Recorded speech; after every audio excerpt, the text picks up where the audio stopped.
நான் இதை அறிமுகப்படுத்துறேன். நான் என் பேர் எல்லாருக்கும் ஒரு அளவுக்கு கொஞ்சம் என் பேர் மதிச்சாங்க. புதுசாக வரவங்க யாருன்னா கொஞ்சம் தெரிஞ்சுக்கிட்டு நாங்கள் இந்த பேர் சொல்கிற கேம்னு ஒன்று விளாடுவோம். ஃபஸ்ட் நான் என் பேர் சொல்லுவேன். ஐயா ஐயா பேர் சொல்லும்போது என் பேர் ஐயா பேர் சேர்த்து சொல்லுவாங்க. அம்மா அதான் கலவரமாக இருக்கும்.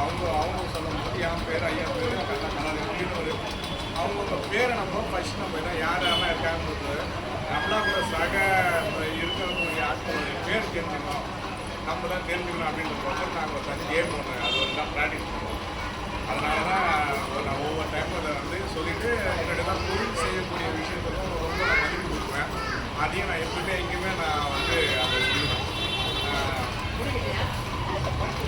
அவங்க எதை பற்றி பேசினாங்கன்னா சமீபத்தில் பார்த்தீங்கன்னா பாகிஸ்தானில் ஒரு அழகு போட்டி ஒன்று நடந்தது. இன்டர்நெட்டில் அப்படியே பார்த்துட்டே இருந்த ஒரு ஃபேஸ்புக் பார்த்துட்டே இருக்கும்போது இன்டர்நெட்டில் கிடைச்சிது. உங்களுக்கு எல்லா நாட்டிலையும் அழகு போட்டி நடக்கும், மனிதர்களுக்கு அழகு போட்டி நடக்கும்.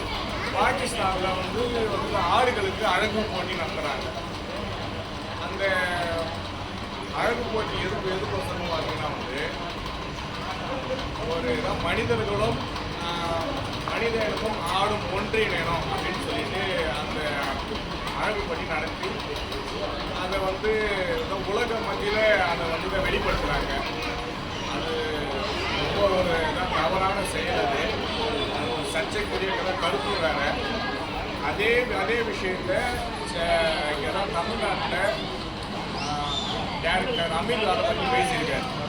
இதே போல தான் விலங்குகளுக்கு கூட ஒரு மனிதர்கள் இணையலாம் அப்படின்னு சொல்லிட்டு அந்த ஒரு சர்ச்சையான கருத்தை டேரக்டர் அமீரும் பேசியிருக்காரு.